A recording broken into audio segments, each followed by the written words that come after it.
Вітаем усіх мы, гукарэжысёр Наталья Кузняцова і я, вядучы Яўген Талкачоў. І гэтыя 45 хвілін запрашаем правесці ў кампаніі з этнапедагогам, якая ведае, як вярнуць у наша сучаснае жыццё айчынны фальклор і зрабіць яго шырока папулярным. Тое, што развівала нашых бабуль і дзядуль, аказваецца вельмі карыснае і для нас, бо без гэтага мы маем псіхалагічныя комплексы, заціснутасці, страх перад грамадой. Дык вось пра карысць ад ведання фальклору мы пагаворым з этнапедагогам, стваральнікам і кіраўніком дзіцячага ўзорнага фальклорнага ансамбля «Калыханка» Ларысай Рыжковай. Добрый дзень, Ларыса Мікалаўна. Добрый дзень. Грамадскасць хутка чакае з'яўлення ў продажы вашага метадычнага дапаможніка «Выхаванне спевака» пра выхаванне дзяцей у беларускай традыцыйнай культуры. Як справа там з гэтым? Ну, ён уже аднойчы выйшаў, а ты дапаможнік. Вось абласны цэнтр народнай творчасці выдаў это, але ж выдалі вельмі прыгожа. Тут і выцінанкі, і фотаздымкі, і выцінанкі Сухой Наталі, вельмі таленавітыя, і фотаздымкі Клішчука Анатолія, это чалавек, які здымаў нас усё наше калыханскае жыццё 30 гадоў. Ён нас лавіў на святах, дзе не прыедзем, ён там ёсць, і тады здымае маіх дзяцей. Усе ўзросты паснімаў, яны тут у кніжцы ёсць. Вот. Рэдагавала, навуковую рэдактуру рабіла водгук навуковы Тамара Барысовна Варфаламеева. Наш вядомы спецыяліст у галіне фальклору. Да, наш вядомы фальклорыст, наш такі вельмі паважаны в этой галіне чалавек. Мне прыемна, што яна згадзілася.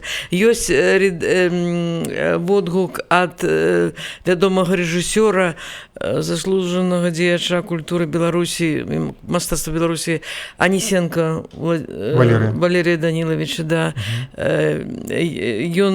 Я колись у гуртку займалась, у Віцебску жыла ў дзяцінстве, у старэйшых класах, і хадзіла да яго, і да яго жонкі Светланы Нікіпелавай. Яны тады выпускнікі былі інстытута, толькі прыехалі ў тэатр Якуба Коласа працаваць і вялі ў палацы у доме піянераў гурток, мастацкае чытанне. Я вот туды хадзіла, і, так сказать, ён мяне многому научыў. Это чалавек, які научыў мяне, так сказать, вот многому.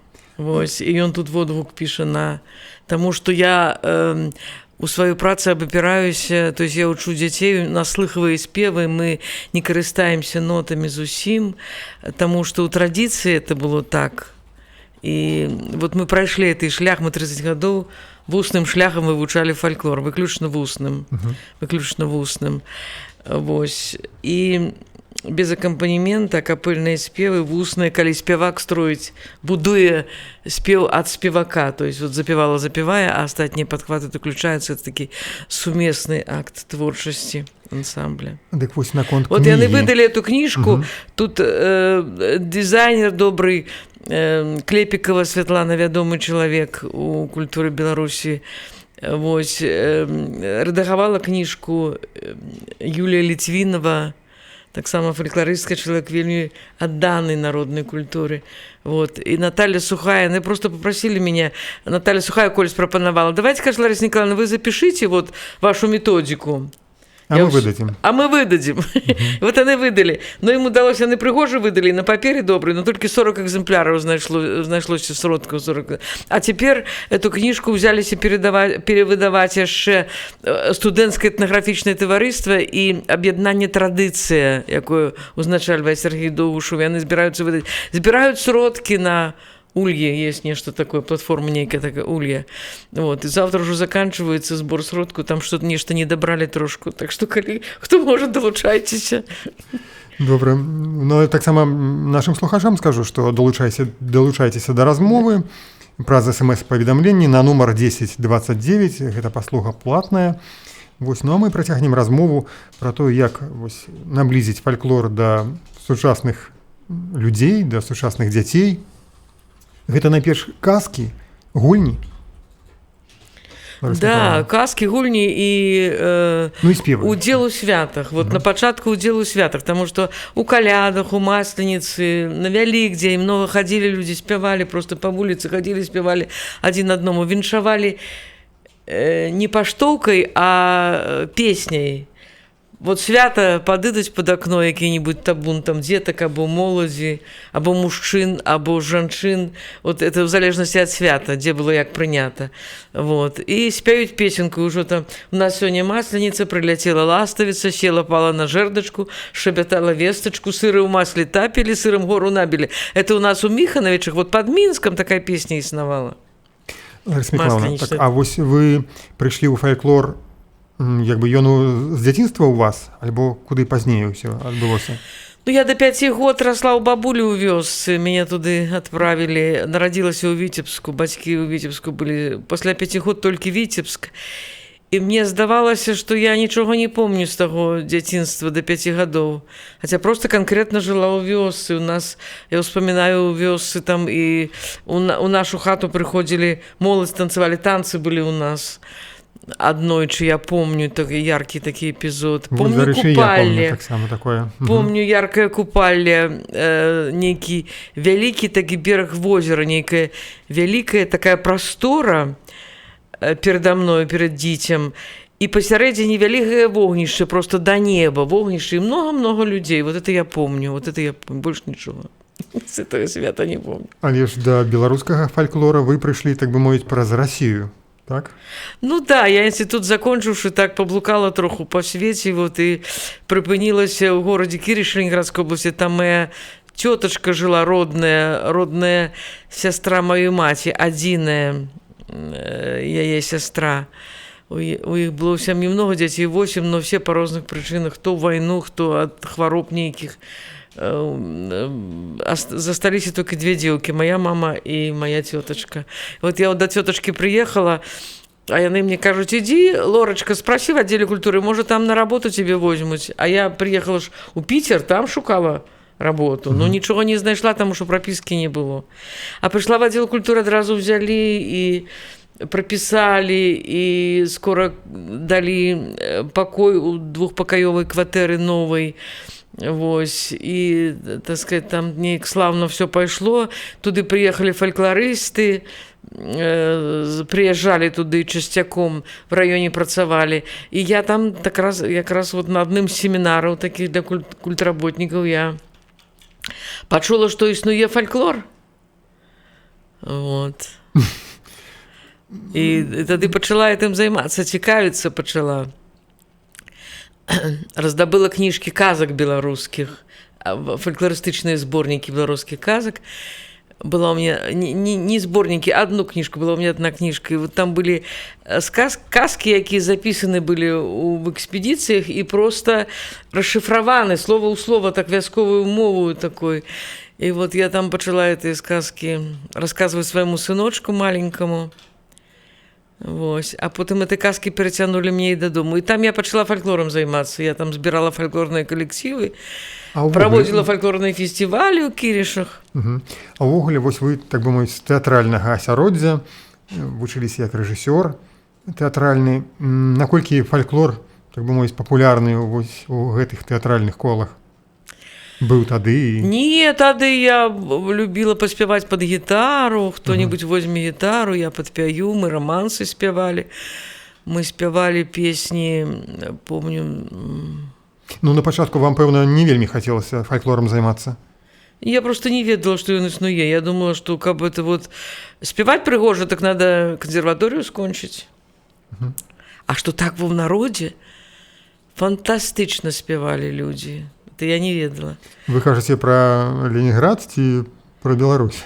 І пра Беларусь тоже. Это я в інстытуце вучылася, я не ведала, што ёсць. Там не выкладалі фальклор, мы не вывучалі. Я не ведала нават, і ў школе ж тады не выкладалі. Мы не ведалі, што ўсё пачалося з фальклора-то, ўсё выпалзла. Мастацтва шматлікае разышлося. Што перша музыка, першы спевы там існавалі. У простых людзей, што это людзі простыя, неяк выявілі сябе. Размаўлялі з Богом, відаць, таму што ўсё ўзнёсла. Карацей, вось вы з Ленінграда, з Ленінградскай вобласці, пераехалі ў Беларусь. І тут? И тут приютили меня Михановичи. То есть это складано, я уже была семейным человеком, у меня был муж и сыночек, и уже прописаться было семьи немагчыма пераехаць. Вось. І тады моя тётачка, заслужная артистка Беларусі Ганна Рыжкова, чытальніца, на філармоніі працавала. Вядомая. Да. І Ганна Рыжкова знайшла знаёмага старшыню калгаса Трэцяка Фелікса Івановича. Это вот у Михановичах там был это колгас, Саугас. И вот она его попросила, возьмите на работу. Вот племянницу мне надо, чтобы она переехала ближайшую, она так далеко живе. И он погодился, взял на работу. У Михановичах мы зашли теточку, якую мы прописались, и жили на кватэры. И вы трапили в Дом культуры, так, Михайловский? А я на пачатку нікуды не трапила. Я на пачатку трапила ў калыханку, перадачу я рассказывала дзецям казкі на ноч. На тэлебачанні. Да, бо я ж так з казкамі займалася, яшчэ спевамі не займалася, а ўжо душа была захвачена фольклором. И вот казки, я начинала читать казки, потом их сама рассказывать, потому что тетка рассказчица, я вот вам уже поспела сказать, что Анисенко Валерий Данилович займалась как читальница. И у меня в огуле, я по профессии актриса размовного жанра, мне колись у филармонии тарифицировали, я годы 2 працавала в филармонии, рассказывала казки. Так, откуль з'явились дети у вас тогда? Колыханка. А колыханка, это вот мне колыханку надо было в эту, бо меня запросили... Для колыханки треба, да? Были? Для колыханки. Я там вела такой фольклорный цикл, я садилась перед камерой и говорила, деточки, вот сегодня свято такое, великое Великдень, сегодня во всей краине нашей рыхтуются, у каждой вёсцы, у городе, да, это свято, вот такие пироги спекли у меня, такие куличи на столе стояло, яйки вот так фарбовали, как отзначить свято, и великодные песни спевали. Вось. И мне захотелось, и так я про Масленицу рассказывала, так я про гуканне вясны рассказывала, про каляды рассказывала, и потом казку нейку рассказывала. А потом мне захотелось, как дети побач со мной были и народную песню спевали. Я собрала, вот это была зима, было холодно, вот на каляды. Я уже провела колыханку и захотела, чтобы мои дети были, чтобы свои были. Я собрала у своем подъезде, бо было холодно, у подъезде, собрала у всех малых деток, у себя у квартиры, и мы спевали первую эту масленичную песню. На сегодня масленица, прилетела ластовица, села пала на жердочку, щебетала весточку, сыры у масле топили, сыром гору набили. Вот мы выучили первую масленичную песню и поехали сниматься на колыханку. Минуло 30 годов. Минуло 30 годов уже. Сёмое поколение детей выховалось, потому что мы ж по статусу кто? Мы... Узорный фольклорный ансамбль. А вот в працоўнай кніжкі у меня написано кіраўнік кружка. Я кіраўнік кружка, но вот не написано, как он называется. У працоўнай кніжкі мы по статусу кружок вясковага клуба. Вось. А что такое кружок вяскового клуба? Потым моим детям не то, что складана. Многие из них закончили музычную школу Михановичскую. Им не складана куда-нибудь можа и поступить, але нешта вот яны не уявили себе, что песня это для жыцця, это для того, чтобы выйти и спевать. Потому что у нас ансамблевые были спевы, а апошнімі годами ансамблевые спевы знікаюць паўсюдна. Солисты, все, с микрофоном, у нейкім яркім костюме, а фольклорные спевы нешта не дуже, так сказать, яны... Так, але ж ваша колыханка... И тому кожное поколение, скончивши школу, потихоньку некуда зникало. Они поступали в разные другие вузы, учились на докторов, на педагогов, на компьютерщиков, на радиотехничный поступали. Много у меня здольных, способных было до учебы хлопцев, девчат. И все они пошли в некие іншие профессии. Спеваками никто не стали. Никому это не сдалось цікавым. Вот спевать народную песню дома, когда собрались все сябры, вот так это признают. А так вы решили, что это дело не перспективное. Не дае профессию, Лариса Николаевна. Хутчэй грошай. Грошы не дае, да? Так. Да. Плох той бацька, што не дагадаваў дачку да пенсіі. Это быў жарт маёй сястры. Тым не менш, вось, Ларыса Мікалаўна, вашы дзеці, яны, мне давялося вось назіраць ну, як бы здаля і паблізу іх, захацелі, сабрались і заспявалі.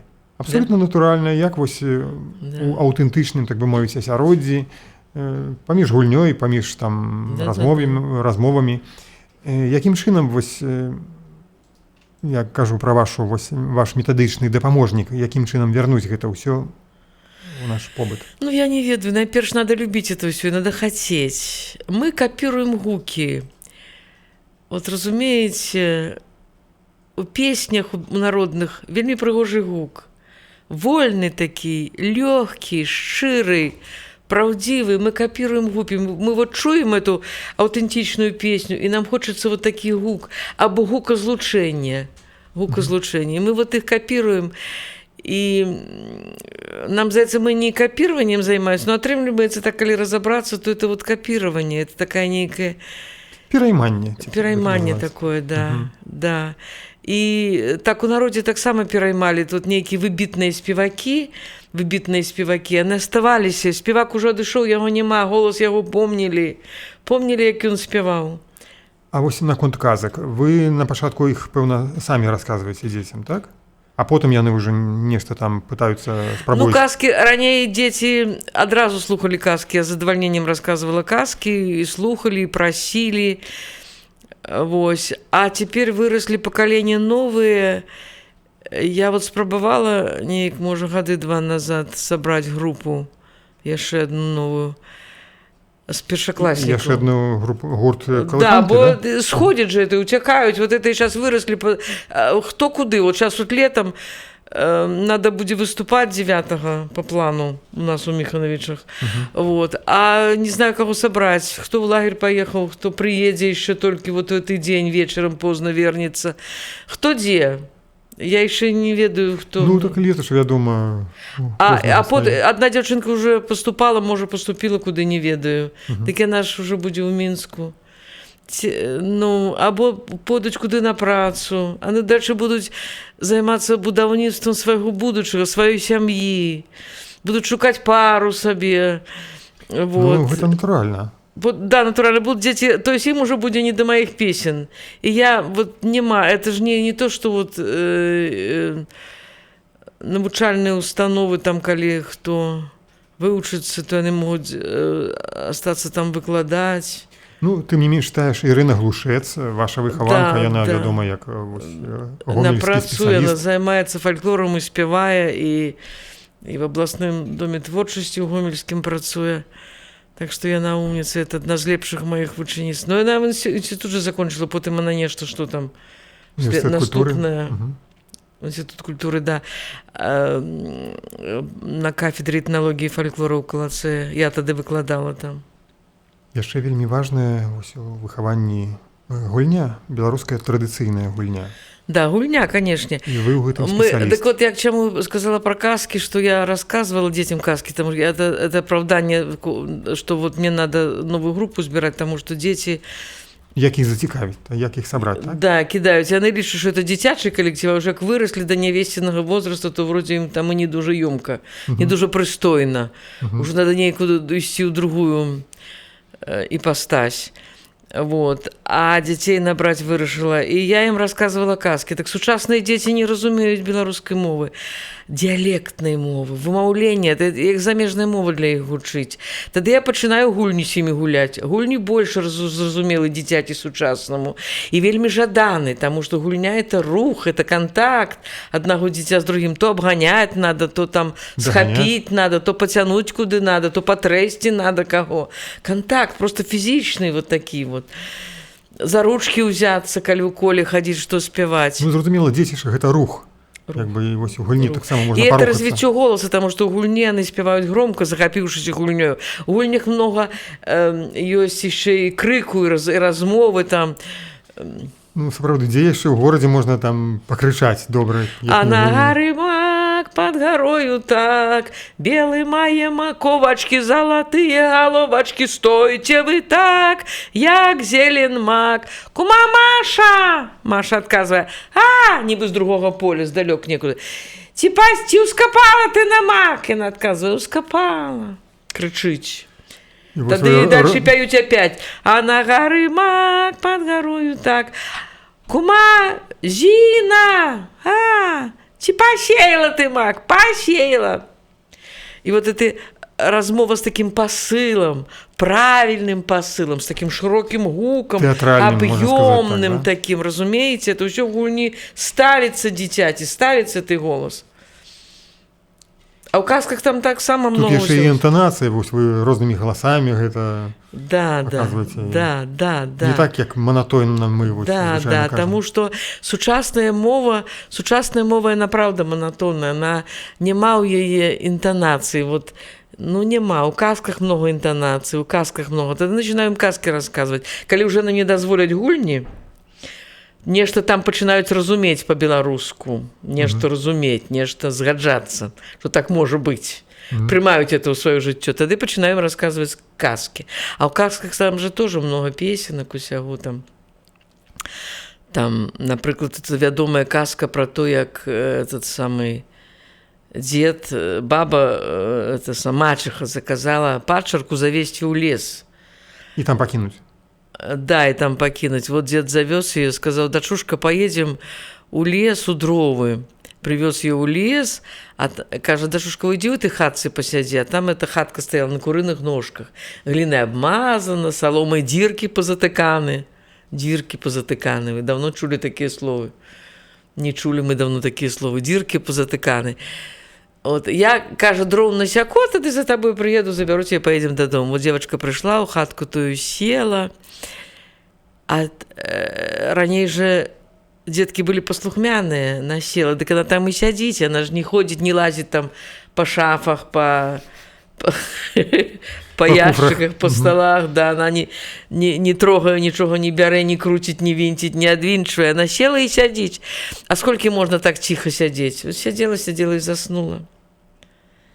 А ты прохапилась глядеть, ой, а кругом темно-темно, и у оконце там темно, и у хате темно, и на дворы темно у лесе. И она тогда вышла на ганачек страшно, и чего ж батька за ее не приехал до этой поры. А уже он чую, что уже и не рубит там ничего, не сяче, не ляпает там топориком. И она стала кликать, то в лесе, кто у бары, прыйди, ночь ночевать, ночь коротать. А ее нехто з лесу страшным голосом отказывая, я у лесе, я у бары, прыйду, ночь ночевать, ночь коротать. Девчонка спужалась, скажа, не хочу тебе, не зову тебе, ты не мой татка, не моя мамка. Прыйшла назад у хатку, села і сядзіць ціхенька, чуюць нехта па лесе ідзець, стогніць, крахчыць. Вот як яна інтанацыя перадае эту сітуацыю. Мы нібы ў тэатры, мы нібы кіно бачым, да, праз інтанацыю. Заходзіць у хату медведь. Во, кажа, я сабе есці шукаю, мне сама ежа знайшлася. А девка себе испужалась и плачет. Он говорит, девка, девица русокосица, ты умеешь ты печку топить? И она говорит, умею. А ты умеешь ты есть варить? Умею. Ну, на тебе вот дровы, на тебе кашу, на тебе муку. Топи печку, вари мне кашу, пеки блины, а я полезу на палате спать. А коли наваришь, напекешь, тогда зови меня, будем есть. Ну, медведь полез, там крахчэў. Палаці тыя пад ім стагналі, забраўся, лёг і захроп скора. Девочка затопила печку, вытопила печку, кашку зварыла, выцянула тую кашку і на прыпеку мешаець. Пачала расказваць, хацела вам толькі пачатак расказаць, уже сама захапілася, хочу далей. Это кино далей даглядзець. Девочка эту кашку мешает, а кашка пахнет на всю хату, так смачно. А тут прибегла с-под печки мышка и кажет, девочка, дай мне кашки лыжечку, я тебе к другому разу пригожуся. народная формула ў казцы, я табе к другому разу прыгажуся. Ніколі не стаў карыснай цэлі. Дапамажы, хто просіць дапамогі. Ну так, тут и житевая Это народная мудрость. вот такая мудрость. Ну, а девочка-то простая была, шчырая, яна ты целые полоники, плящу чарапину, на, мышенка табе, тяни своим деткам. Мышенка и потянула тую под печку. Ну вот тогда девочка стала блины уже пекеть блины, на лавку скидываете. Один блинок спече на лавку скине, другий блинок на лавку скине. И целую стопочку такую блину напекла. Тут снова та мышка прибегает, говорит: девочка, девочка, дай мне блинка кусочек, и я ж тебе к другому разу пригожусь. А девочка простая была, целый блин ей. На, мышенька, ешь. Мышенька потянула той блинок. Ну вот, девочка уже на стол подала кашу, подала те блины. Медведь спалаціў злез, наеўся бліноў, наеўся кашы. Кажу: ну, девка девица, давай теперь с тобой гулять будем, а то мне некому тут погулять, не с кем погулять. У меня, кажу, тут на палацях каменье есть, поленье, я по тебе буду кидать. Коли не попаду, то я тебе награжу, девочка. Будешь довольна. А як попаду, то все твое пропало. Ну вот, девочка, каже, туши лямпу, на тебе ключики, с ключиками бегай. Ну, девочка лямпу тую потушила, ключики взяла, дзыньк те ключики, а тут мышка прибегает, говорит: девочка, девочка, лезь под палати, Медведева, а я дай буду с ключиками бегать. Вот девочка дала ей ключики, сама под палати Медведева сховалась, ей там ничего не страшно.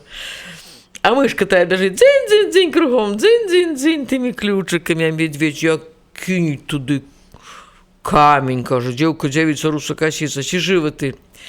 Жива! День-день-день. Да, ну и так он еще перекидал по ей, каже: ну что, девка, девица, еще перемахал по тебе. Казка вучыць і гульня гэта нейкай такой вёрткасці і мудрасць тут. Да, и мудрости. А тады туды ж еще девочка богатая вернулась, медведь ей таки наградил, дал ей гроши, целый кошелек платья новое, значит, карету с конями пригнал и показал дорогу, как до мачехи, до батьки доехать. Вот, а тады захотела родная дочка бабина туды, отвязи мою дочушку туды, как она была богатая. Вот и он привез туды ту дочушку, а она что ж? Яна ж мышке ничего не дала, яна бэмс ей полоником по лбе и прогнала тую мышку. Вот. И тогда и мышка не вышла ей допомагать, и все было иначе, и вся история иначе сложилась. А и тая пачерка, что для нашего часу дзіўна, яна таксама наварила кашу, напекла блинов, затопила печку бураней. Любая дзяўчынка и добрая, и злая, и прыгожая, и непрыгожая, усе умели рабіць сялянскую працу, усе умели рабіць, и добра рабілі, і хутка рабілі, і спраўна. Лариса Миколаївна, вось ваш калектыў, яму 30 гадоў. Якім чынам вось вы, ну я не ведаю, гэта так само атрымалася, ці нейкія вы намаганні рабілі, што і спяваў разам з рок-гуртамі Палац, Крыві, Юр'я, з расійскімі Бутусаў, Калінаў мост, Чышы кампанія і літургію ў царкве. І вось, ну, зразумела, на святах, на абрадах, у полі, на філарманічнай сцэне. Ну, так бы мовіць, вы ўсюды. Якім чынам вось гэта у вас атрымалася? Ну, просто мы научились же, займаючись фольклором и спеваючи его, шчыра яго спавядаючы, мы научилися чисто спяваць. І гук у дзяцей добрый, сапраўдны, такі дзіцячы, лёгкі. Такие просто не гук, а леки просто, леки для души. Вот. А музыкантам же надо добрый гук, часто музыкантам надо. В этом же музыканты разбираются. Это много з'явілася попсы, которые не дуже добрым гуком пяе. Много рознага не таго сабралася. І вот Бутусов колись захацеў, сустрэўся з нашим прадюсерам беларускім мінскім, Паланейчык Іван Іванович. І вот ён нешта Паланейчык прадюсіраваў нейкі канцэрты, у якім удзельнічаў Бутусов. І после канцэрта яны, так сказаць, вячэралі. і Бутусаў там сказаў, што ён хацеў бы знайсці зрабіць канцэрт вялікі па творах, які ён сам напісаў. Это песенкі для сваёй дачушкі ён напісаў. У яго дзіцячы альбом ёсць. І кажа, я б хацеў зрабіць, но мне надо музыканты, у которых такія сапраўдныя інструменты нефабрычныя, якія-нибудь народныя, якія-нибудь экзатычныя такія. І надо спевакі з такім гукам. Дзіцячы ансамбль з такім гукам. І Паланейчык сказаў, я табе знайду. Ён прыехаў, тут шукаў, па музычных школах хадзіў. Куды ён толькі не хадзіў, дзе ён толькі каго не слухаў, усё было не той гук. А тады яму сказала Валентина Гладкая, кіраўнік Неруша, кажа, ну, калі табе і мои дзеці не падышлі, то едь у Міхановича, там ты знойдзеш тое, што табе надо. І он прыехаў до нас у Міхановича, патэлефанаваў па мне, прыехаў, паслухаў і сказаў, да, это тое, што надо, мы будем делать. І ён нам даў кассету, тады еще кассеты были, кассеты записанные уже этой музыки, и мы ее слухали, там были спевы Бутусова, и музыка была, але нам надо было знайсці сваё месца, мы сачынялі, мы шукалі сваю нішу, куды мы можам ставіць сваё там кваканне, вяканне, свой галасок, свае падпевачкі. І мы сачынілі это все. Прыехаў Паланейчык, паслухаў, яму спадабалася, тады нас павезлі, помню, у тэатр эстрады, там слухаў нас забыла, по-моему, Раінчык. А? Раінчык. Василь. Не, там слухаў нейкі гукарэжысёр. Николаева, по-моему, была его фамилия. Николаеня. Не, по-моему, проще неяк, простей. И он нас слухал, и там просто их много было, музыкантов, Раинчика там не было. И они сказали, что да, это то, что надо по саунду, да, по гуку, то, что надо. И тогда наступная у нас встреча была уже с Бутусовым, и он приехал в концертную залу Мінск, і мы прыехалі туды, і ён уже это слухаў. І я ніколі не забуду, як ён сядзеў пасярод сцэны, ён уже ў чорным, звычайно, чорным світары, ў чорныя брюкі, і сцэна была не асветленая, так ён пасярэдзіне сядзеў, а мы збоку спявалі. А ён троху ззаду і збоку нас слухаў. А тады ён так зрабіў, руку падняў высока, опусціў на калені і сказаў «Отлично!» Таким длинным «Отлично!» И началась эта история. Потом нас одразу уже позвали, мы приехали не помню, тогда Ленинград был, в Санкт-Петербург, приехали в концертную залу Октябрьская, и там была зранку репетиция, а вечер уже был концерт. Нам там оденье некое выдали, такое цікавое, эстрадное такое. І ми там співали. І співали, ми перапраналися в нейкі момант у свае касцюмы народныя, і співали там 3 песні сваіх у канцэртнай зале Октябрьская. Наступная сустрэча была ўжо ў канцэртнай зале России ў Москве. І у канцэрце у этом і ў тым удзельнічаў, асабліва ў першым у канцэртным зале Октябрьскі у Санкт-Петербургу удзельнічаў увесь склад тэатра Лицедеі, увесь склад. И группа «Плато» с нами ездила из Минска. Их так само Паланейчык знайшоў, як и нас колись. И мы разом в этом шоу удзельнічалі. И меня удивило, что такі давер до нас. Бо калі надо выступить где-нибудь у Міхановичах у нас, например, калі робятся там некие концерты, не только мы там удзельнічаем, то это будет много репетиций, это будет много прагонаў, а калі где ў Мінску удзельнічаем, таксама много, калі ў вялікім шоу якім удзельнічаем, то это будзе просто нешта вельмі складанае. А там толькі полный давер. То есть мы выучили, там они послушали добра, и приехали, и мы уже пяем. И с музыкантами, и с лицедеями. Помню, мы до лицедею, до этого, мы же их всех ведаем. Не было только Полонина, конечно, самого. А так усе были. Усе лицедеи, якіх мы ведали и не ведали до этого. У них там много было интермедий. И они бегали там, лётали по сцене, а мы ўсё ему в очи лезем, хочем ему улыбнуться, у адказ атрымаць ківок галавою, ці што яшчэ, мы ім глядзім, а яны так мимо нас бягуць, як нібы не бачуць. Там іх дуже складаная была там партитура іх удзелу в этом канцэрце. Яны много раз перапраналіся, много было интермедий, много реквизита, и они не могли, так сказать, вот выйти з гэтага і переключиться на. Зато потом, калі скончыўся канцэрт, яны ўсе прыйшлі да нас і сталі з намі фотографавацца і трогаць маіх дзяцей і хваляць іх, казаць, вот умнічкі, маладцы, так хораша. Лариса Миколаевна, давайте вернемся тады да агульначалавечых пытанняў, тым больш, што вось наш слухач Александр нам даслаў СМС з пытаннем, чым карысны фальклорныя песні сучаснаму чалавеку. Ён дапамагае вам у жыцці? Ой, я не могу без народной песни. Я так привыкла за эти 30 годов, что у меня 3 раза на тыдзень репетиции по гадзіне. Понеделок, среда и пятница. Я с 6 до 7 в этих песнях. Я сама пяю и с детьми пяю. И вот пачаўся этот коронавирус, и я неяк боялась детей збирать. Я думаю, ну что это? Вот, хотя можно было, збирались, научились в школе. А я нечто боялась. Не дай бог на нашей территории нечто отбудется. Вот. Не дай бог это от нас пойдет куда-нибудь, или у нас это сдарится. Я не хотела. Вот. И мы 3 месяца не репетировали. 3 месяца. У меня случился инсульт. А дети ваши як? А дети еще не ведаю. Детей я собрала после того, как я уже с инсультом отлежала у невралгии в другой. Дякую врачам, они меня одразу, так сказать, не дали мне в его далеко пойти. И моей невесточке она меня вовремя привезла туда в больницу. Отправила, скорую выкликала. Вот, неотложку.